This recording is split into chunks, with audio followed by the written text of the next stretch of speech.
고등학교를 졸업한 지 15년이 지났습니다. 그동안 연락 없던 친구들이 갑자기 단체 채팅방에 초대됐고 전반적으로 분위기는 추억팔이로 흘러가고 있었습니다. 저는 처음엔 그냥 무시하려고 했어요. 솔직히 바쁘게 사느라 고등학교 친구들이 그립지도 않았고 딱히 보고 싶은 사람도 없었습니다. 그런데 아내가 어느 날 그러더군요. 여보, 나도 동창 모임 생겼어. 다음 주에 모이기로 했어. 그냥 그러려니 했습니다. 요즘 사람들 SNS로 다시 엮이는 경우도 많고 아내도 꽤 사교적인 편이었거든요. 그런데 그날 이후 아내가 눈에 띄게 달라지기 시작했습니다. 전에는 퇴근하고 오면 늘 피곤해 보였고 주말엔 대충 트레이닝복 입고 나가던 사람이 갑자기 외출할 때마다 정장을 입는 겁니다. 머리는 고데기로 말고 향수도 제가 싫어하던 진한 걸 쓰기 시작했습니다. 이상했습니다. 저는 그 순간부터 뭔가 불길한 기분이 들기 시작했어요. 직감이 이상하게 날카롭게 반응하더라고요. 뭔가 있다, 뭔가 숨긴다. 이건 그냥 동창 모임이 아니다 싶었습니다. 처음엔 그냥 넘어가려 했습니다.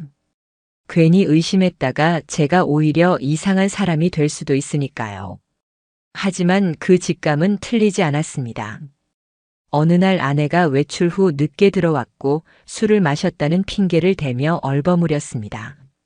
그런데 입고 온 옷이 바뀌어 있었습니다. 처음 나갈 때 입었던 치마가 아닌 다른 원피스를 입고 있었던 겁니다. 저는 그걸 보고 피가 거꾸로 솟는 기분이 들었습니다. 누구 옷이지 왜 갈아입었지? 설마 옷까지 준비해 둔 건가 머릿속이 뒤죽박죽이 됐습니다. 다음 날 저는 아내 몰래 그 단체 채팅방을 확인했습니다. 아내가 자주 보는 노트북에서 로그인된 계정으로 몰래 들어간 겁니다. 거기엔 사진이 있었습니다. 동창 모임 사진. 모두가 밝게 웃고 있었습니다. 그런데 바로 거기에 제 친구가 있었습니다. 이름도 정확히 기억났습니다. 강도윤. 제 인생에서 절대 잊을 수 없는 친구. 20대 초반까지도 자주 어울렸던 친구였죠. 저는 숨이 멎을 뻔했습니다. 왜 그가 아내 옆에 있는 거지? 왜 둘이 유독 다정하게 붙어 있는 건가? 저는 그 순간부터 확신했습니다. 이 둘 뭔가 있다. 머릿속이 아찔했습니다. 차라리 모르는 사람이었으면 그나마 덜했을지도 모릅니다. 그런데 저놈은 제 결혼식에도 왔었습니다. 축의금도 냈고 사진도 같이 찍었습니다. 제가 소중하다고 생각했던 사람 중 한 명이었습니다. 그런데 그런 사람이 제 아내와 저렇게 다정하게 찍힌 사진에 웃고 있었다는 게 저는 그 순간 뭔가 안에서 뚝 끊어지는 느낌을 받았습니다. 저는 그날 밤부터 수면제를 먹지 않으면 잠을 잘 수 없었습니다. 아내는 그런 제 상태를 신경도 쓰지 않았습니다. 요즘 왜 그래? 예민해졌네. 그 한마디로 끝이었습니다. 저에겐 아무 관심도 없고 감정도 없는 것 같았습니다. 저는 미칠 것 같았습니다. 정상이 아니었습니다. 제가 사랑했던 여자가 저 친구와 불륜을 저지르고 있다는 사실을 직접 확인하지 못했어도 저는 이미 다 알고 있었습니다. 느낌이 그랬습니다. 말투가 달라졌고 시선이 흔들렸고 웃음의 온도가 변했습니다. 그렇게 일주일쯤 지나고 저는 일부러 아내 앞에서 동창 모임 얘기를 꺼냈습니다. 반응을 보고 싶었거든요. 그런데 아내는 평소보다 더 밝은 얼굴로 요즘은 그런 거 안 해. 다들 바빠서. 그냥 카톡만 해. 라고 말했습니다. 거짓말이었습니다. 불과 이틀 전에도 모임 사진이 올라왔고 장소는 강남의 고급 레스토랑이었습니다. 제가 퇴근하고 온 시간과 정확히 일치했습니다. 말도 안 되는 거짓말을 저에게 아무렇지도 않게 하는 그 모습에서 저는 진짜 싸늘해졌습니다. 저는 그날 밤 결심했습니다. 확인해야겠다. 이대로는 못 참겠다. 그래서 아내가 외출한 날 몰래 옷장 안쪽에 숨겨둔 핸드폰을 꺼냈습니다. 아주 예전에 사용하던 공기계였습니다. 위치 추적용 앱을 몰래 설치해두기 위해서였습니다. 위치 추적 앱을 심고 핸드폰을 아내의 차 뒷좌석 밑에 슬쩍 밀어 넣었습니다. 완벽하게 숨겨져 있어서 아내는 눈치채지 못했습니다. 그리고 그날 밤 위치가 움직이기 시작했습니다. 처음엔 카페, 그 다음엔 식당, 그리고 마지막엔 모텔 거리였습니다. 심장이 쿵쾅거리기 시작했습니다. 아니길 바랐습니다. 진짜로 아닐 수도 있겠지. 너무 민감하게 반응하는 건가. 그렇게 자기 합리화를 하면서도 저는 발을 덜덜 떨며 위치를 확인했습니다. 그런데 그 모텔에 2시간이나 있었습니다. 2시간이면 충분하죠. 2시간이나. 아내는 아무 일 없었다는 듯 다음날 돌아왔습니다. 저는 아무 말도 하지 않았습니다. 그런데 그날 아침 차 안에 제가 넣은 핸드폰이 그대로 있었습니다. 저는 떨리는 손으로 그 위치 기록을 확인했습니다. 모텔 이름과 위치가 고스란히 찍혀 있었습니다. 그 순간 저는 무너졌습니다.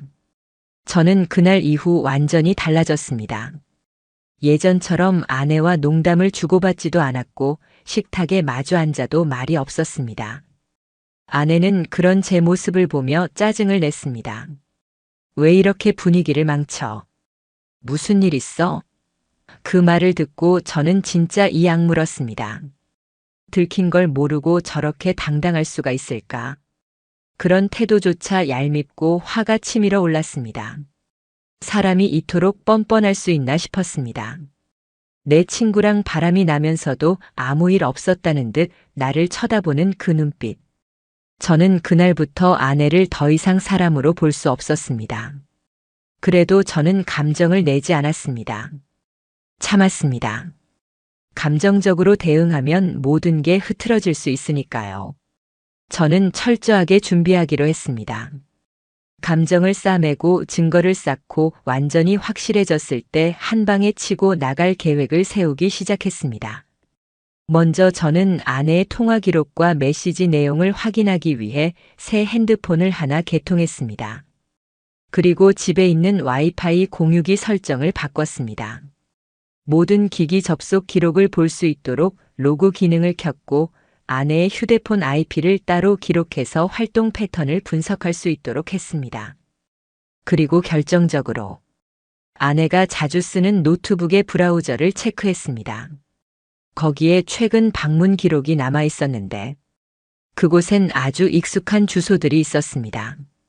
모텔 예약 사이트, 특정 카페의 위치, 주차 가능한 조용한 레스토랑. 저는 그걸 보며 아내의 하루 일과를 정리해 나갔습니다. 아내가 자주 가는 시간, 위치, 머무는 시간, 너무나 상세하고 일관됐습니다. 심지어 저는 캘린더 앱에서 예약 표시가 되어 있는 걸 보고 경악했습니다. 날짜 옆에 적힌 메모에는 이런 글이 있었습니다. 10시, 도윤 5층 방. 저는 그 순간 손에서 핸드폰을 떨어뜨릴 뻔했습니다.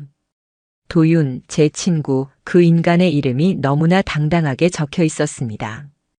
그날 이후 저는 감시 카메라를 준비했습니다. 블루투스 기능이 있는 초소형 렌즈였습니다. 평소 아내가 사용하는 차량 대시보드 아래쪽에 설치했고 거기서 녹화된 영상은 제 클라우드에 자동으로 업로드 되도록 설정했습니다. 그리고 며칠 후 그 영상이 찍혔습니다. 아내가 조수석에 누군가를 태웠습니다. 얼굴은 선글라스와 마스크에 가려져 있었지만 몸짓과 목소리, 걸음걸이. 저는 그게 누군지 단박에 알 수 있었습니다. 도윤이었습니다. 그 인간 특유의 비웃는 말투가 녹음되어 있었습니다. 요즘 너 진짜 대담해졌네. 너무 들키고 싶은 거 아냐? 그 말이 제 귀에 들어왔을 때 저는 온몸에 소름이 끼쳤습니다. 저한테는 아무렇지 않게 행동하면서 뒤에서는 이렇게 대놓고 비웃고 있었다는 게 저는 더 이상 참을 수 없었습니다. 그날 밤 저는 다시 핸드폰을 확인했습니다. 그런데 이번엔 더 충격적인 사실이 있었어요. 아내가 저와 함께 살고 있는 이 집. 우리 집에서 도윤과 주고받은 영상 통화 흔적이 남아 있었습니다.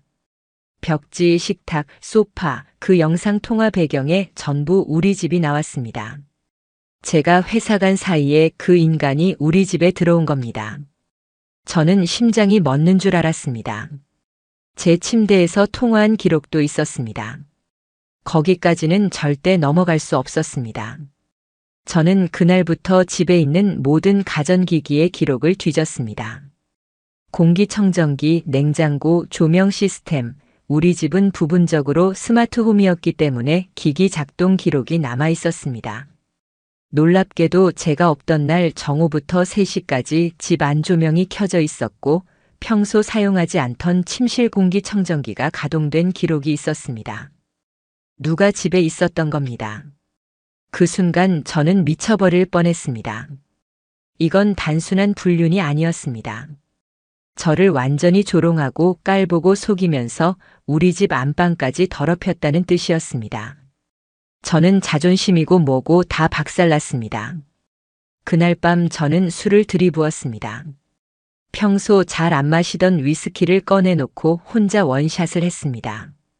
그리고 머릿속에서 무언가가 끌어올랐습니다. 이대로 당할 수는 없다. 이런 식으로 나를 짓밟고도 무사할 수는 없다. 그 다음날 저는 연차를 냈습니다.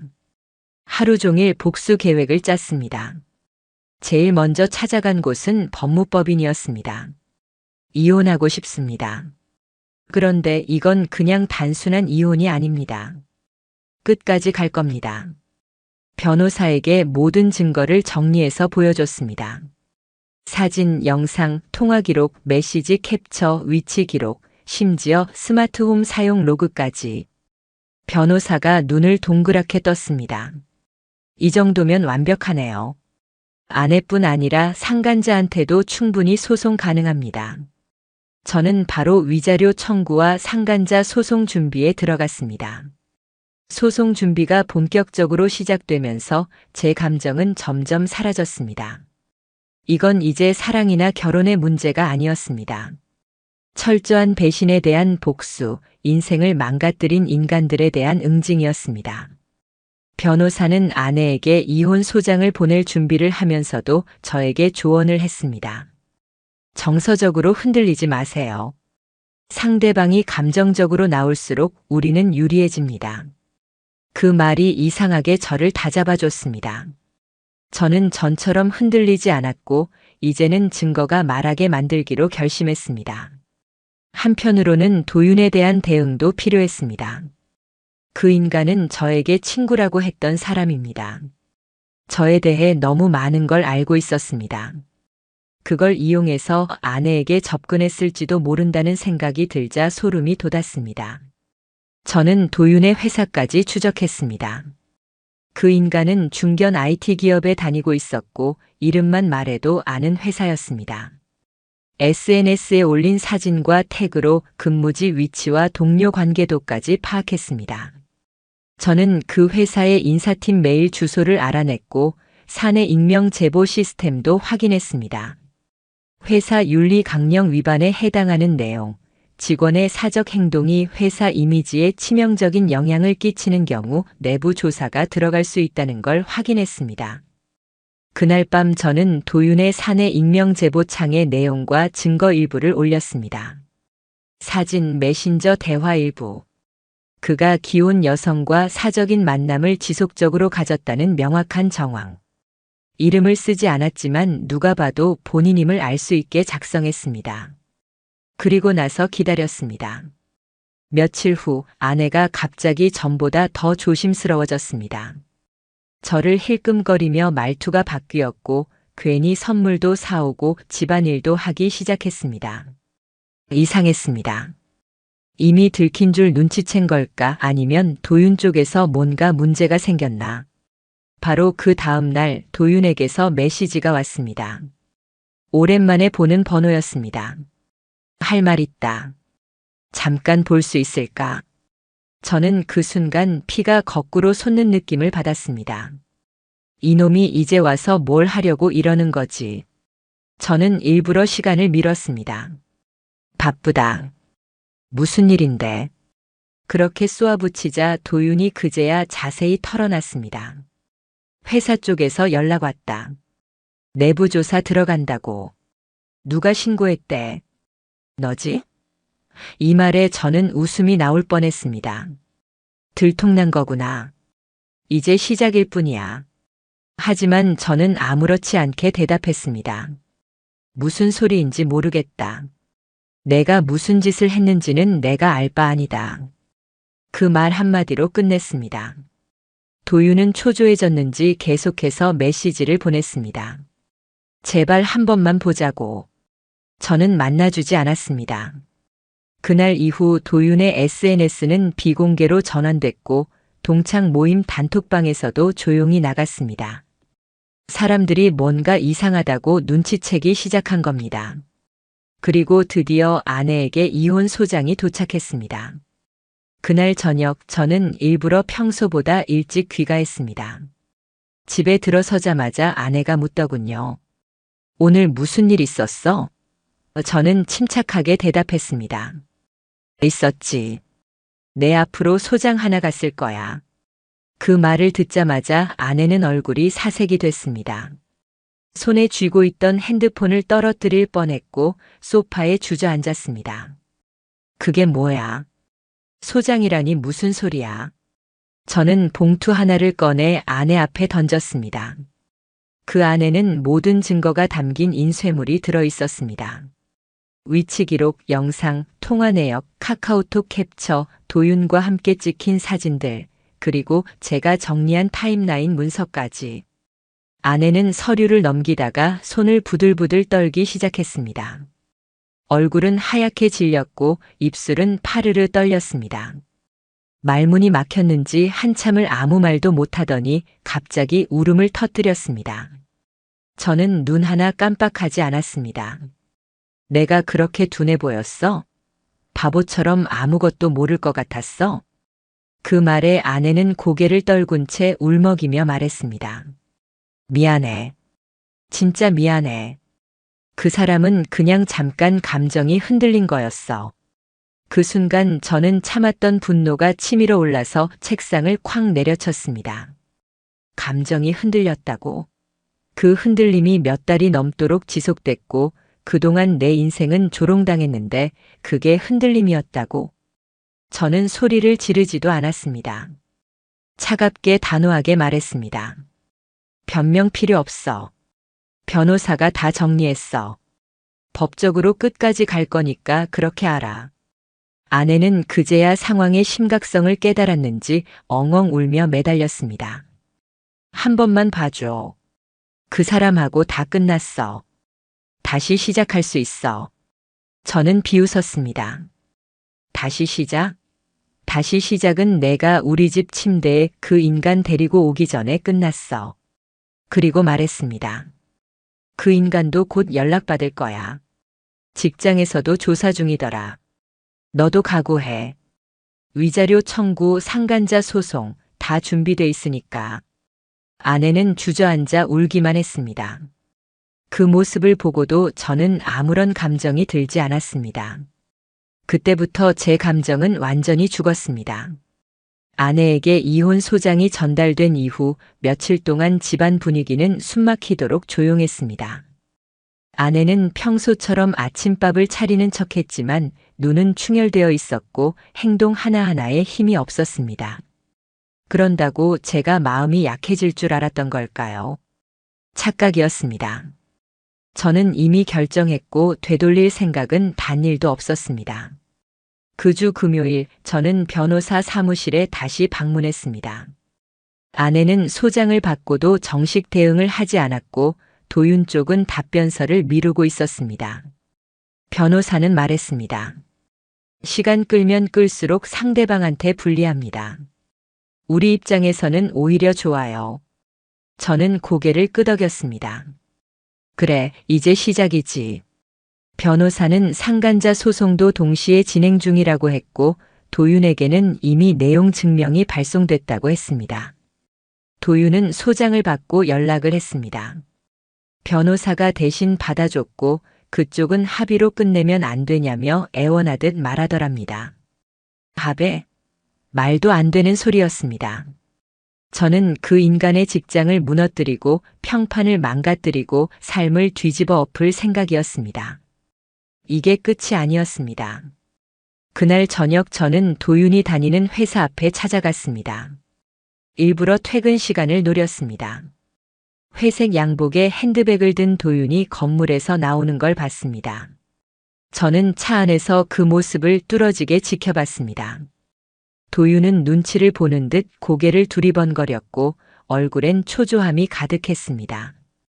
그 모습을 보며 저는 묘한 쾌감을 느꼈습니다. 이제야 진짜 시작이라는 생각이 들었습니다. 며칠 후 아내는 결국 변호사를 선임했습니다. 그런데 그쪽 변호사가 저희 쪽으로 먼저 연락을 해왔습니다. 합의금 조정이 가능하겠습니까? 협의 이혼으로 정리하고 싶어 합니다. 협의 이혼? 웃기는 소리였습니다. 저는 냉정하게 말했습니다. 그쪽에서 먼저 가정을 버리고 기만한 사람이 협의를 말하는 겁니까? 이건 파탄에 대한 책임을 묻는 소송입니다. 그리고 저는 피부샵 명의에 대해 정리를 요청했습니다. 그 가게는 처음 시작할 때 제 돈으로 차렸고 아내 명의가 절반 들어가 있던 상태였습니다. 변호사는 말했습니다. 불륜 증거가 이 정도면 피부샵 전부를 가져가는 것도 가능합니다. 실제 운영자가 남편이고 자본도 남편이라면 분할 대상에서 제외될 수 있습니다. 저는 서류를 정리했고 사업자 등록증, 세금 계산서, 카드 거래 내역 전부 제출했습니다. 하나도 빠짐없이 준비했습니다. 그 순간만을 위해 몇 주를 참아왔으니까요. 그 다음 주 드디어 재판 일정이 잡혔습니다. 법원에서 지정한 첫 신문일. 저는 양복을 단정히 차려입고 출석했습니다. 그 자리에 도윤은 나오지 않았고 아내 혼자 앉아 있었습니다. 마주보지 않았습니다. 쳐다볼 가치도 없었습니다. 판사는 말했습니다. 불륜 사실을 인정하십니까? 아내는 대답하지 못했습니다. 고개를 떨군 채 눈물만 흘렸습니다. 판사는 서류를 넘기며 다시 말했습니다. 피해자 측이 제출한 자료는 매우 상세하고 명확합니다. 이혼 사유로 충분합니다. 그날로 이혼은 기정사실이 됐습니다. 위자료는 남편이 청구한 전액이 그대로 인정됐습니다. 4천만 원. 그리고 상간자 도윤에게도 추가로 6천만 원의 손해배상 청구가 진행됐습니다. 도윤은 그 돈이 없었습니다. 저한테 연락이 왔습니다. 제발 합의 좀 하자. 돈이 없다고. 저는 말했습니다. 그럼 대출받아. 내가 무너뜨린 가정의 값이야. 그 후 도윤은 신용대출을 신청했지만 거절당했습니다. 그의 회사에도 제가 보낸 증거자료가 전달돼 있었고 평판은 바닥이었습니다. 결국 그는 회사에서도 조사 대상이 되었고 내부 규정 위반으로 감봉과 승진 배제가 확정됐다는 소식이 들려왔습니다. 그제야 그는 다시 한번 제게 메시지를 보냈습니다. 내 인생이 끝났어. 제발 이쯤에서 멈춰줘. 그 문장을 보며 저는 아무런 동정심도 느끼지 못했습니다. 오히려 통쾌했습니다. 이런 결과를 예상 못했겠지. 착하게 사는 사람을 우습게 봤던 대가를 받아라. 한편 아내는 이혼이 확정되자 부모님 집으로 내려갔습니다. 집도 가게도 재산도 전부 저에게 넘기고 손에 쥔 건 가방 하나뿐이었습니다. 오히려 제가 생활비로 아내 통장에 입금해줬던 돈까지 회수하려는 움직임을 보이자 아내는 더는 저항하지 못했습니다. 그 이후 저는 집을 리모델링했습니다. 집 앞 모든 흔적을 다 없앴습니다. 소파, 침대, 커튼, 조명, 아내가 손댔던 물건은 단 하나도 남기지 않았습니다. 새 가구로 채운 새 공간에서 저는 전혀 다른 사람이 되었습니다. 그리고 복수는 단순히 돈으로 끝나는 게 아니었습니다. 도윤의 동창들, 친구들, 직장 동료들. 하나하나에게 익명으로 그가 한 짓을 알렸습니다. 동창회 단체방에도 누군가 캡처를 올렸더군요. 도윤이 그놈 결국 저랬네. 얼굴에 철판 깔았구나. 그 후 도윤은 연락을 끊고 잠수를 탔습니다. SNS도 폐쇄했고 회사 내에서 격리되다시피 생활하며 정신과 상담까지 받는다는 소문이 돌았습니다. 아내는 더 심각했습니다. 부모님 집에서 한동안 집거 생활을 하다 결국엔 근처 마트에서 아르바이트를 한다는 얘기를 들었습니다.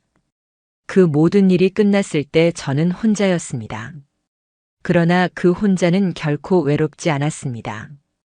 오히려 고요했습니다. 평화로웠습니다. 더는 의심하지 않아도 됐고 누군가의 눈치를 보지 않아도 됐습니다. 무엇보다 제 자신을 속이지 않아도 된다는 게 가장 컸습니다. 도윤의 메시지를 받으며 치가 떨리던 순간, 그리고 아내가 울며 매달리던 모습까지 저는 하나하나 머릿속에서 필름처럼 돌려보았습니다. 그 모든 기억이 이젠 슬프지 않았습니다. 그냥 지나간 기록, 끝난 드라마였습니다. 이혼 소송이 끝난 지 한 달쯤 되었을 때 저는 법원에서 공식적으로 재산 분할 판결문을 받았습니다.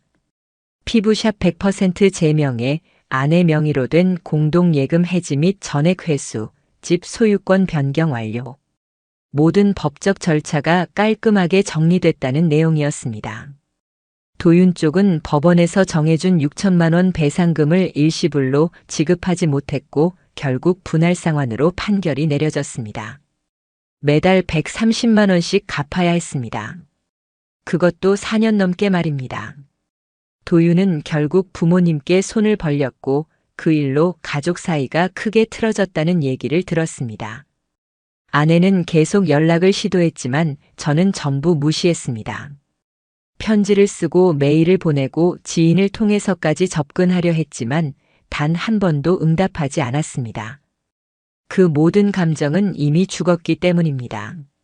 동정도 미련도 애정도 아무것도 남지 않았습니다.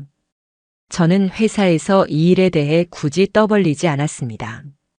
다만 가까운 동료 몇몇에게만 털어놨고 그들은 놀람과 동시에 한결같이 말했습니다. 형 진짜 잘했어요.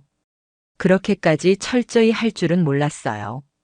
그런 말을 들을 때마다 저는 내심 웃음이 났습니다. 누구보다 온순했던 제가 이런 복수를 완성했다는 사실이 스스로도 낯설었기 때문입니다. 그 후 저는 이사를 했습니다. 새 아파트, 새 가구, 새 번호 모든 것을 새롭게 정리했습니다. 벽에 걸린 시계조차도 새 것이었습니다. 그 안에서 저는 혼자 맥주 한 캔을 따고 창밖을 바라보며 이렇게 생각했습니다. 이제 진짜 끝났구나. 나는 살아남았고 그들은 망가졌어. 그 말이 입 밖으로 새어나왔을 때 묘하게 웃음이 나왔습니다. 저는 다시 시작할 수 있었습니다.